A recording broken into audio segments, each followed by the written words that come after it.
Good morning. I'm at a cemetery again. This time I'm in Ottawa at Notre Dame Cemetery on Montreal Street. I believe it's 455 Montreal Street. And I'm visiting a Victoria Cross recipient again today. And his name is Filip Konowal V.C. He received his Victoria Cross for actions in the First World War. And I'll start off by saying he's the only non-British Empire born person that received the VC in Canada. He's of Ukrainian descent, so he was born in the Russia or the Ukraine, but he's Ukrainian. So he immigrated to Canada and he fought for our side in the war. He fought for the 47 Battalion, Canadian Expeditionary Force. He passed away in 1959, but he was born in 1887. So he lived a pretty good life, 72 years. I guess, back in the day, that's quite long for a man, especially.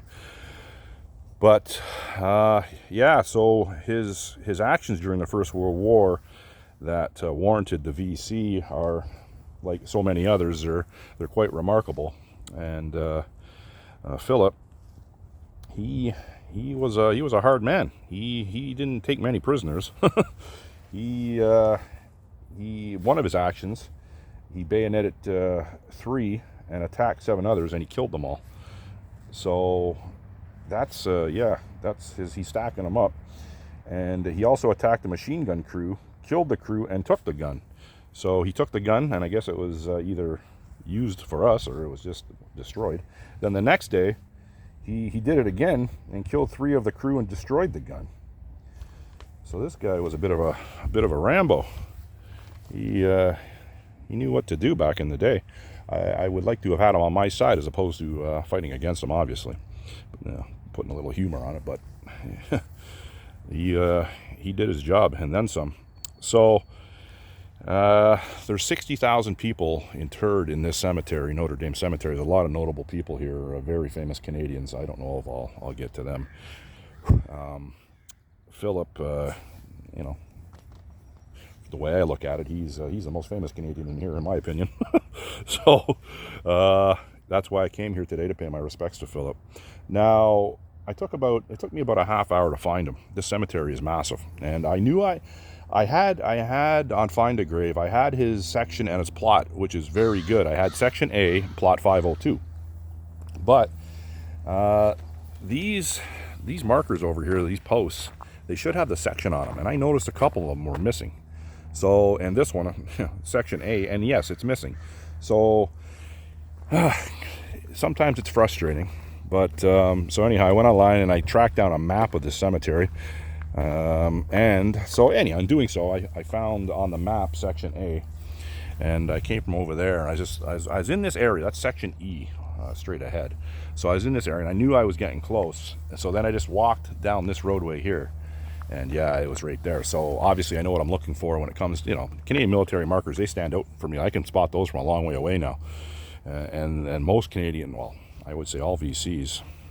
I don't know, maybe there was a couple that didn't have the engraving of the Victoria Cross on them, but most of them do.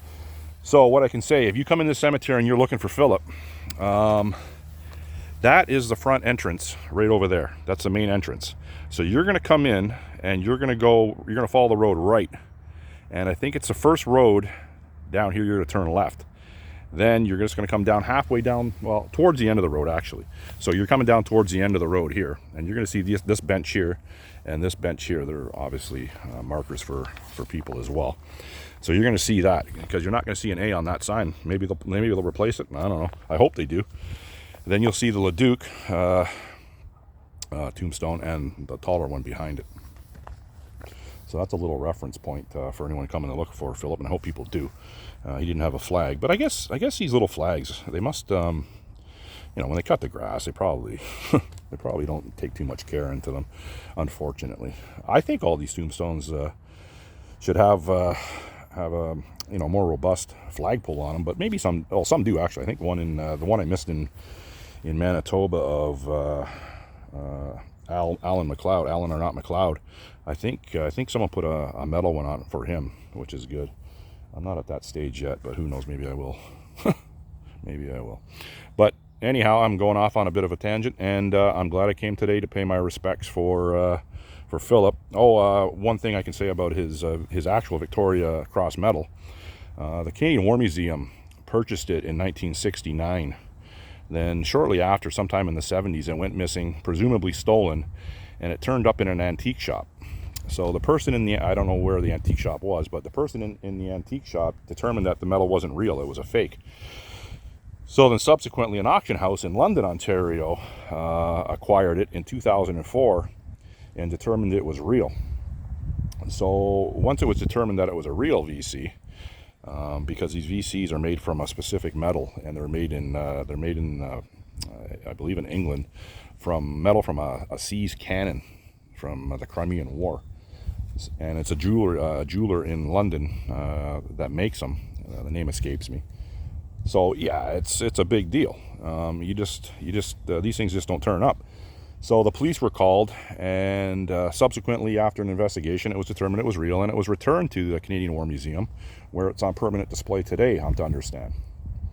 Now, I think I already have a picture of it. I think I already have a picture of his VC from the War Museum. I think I do. I didn't check that, but I'm probably going to go back there today and track it down at the museum, since I'm in Ottawa, and I have no problem going to that museum because it's a really nice war museum. So that's what I'm going to do today. So I'm just glad I came to pay my respects to Filip. I'm rambling on, and hopefully other people come and visit him. Only VC in Ottawa. Enjoy your Sunday, everyone.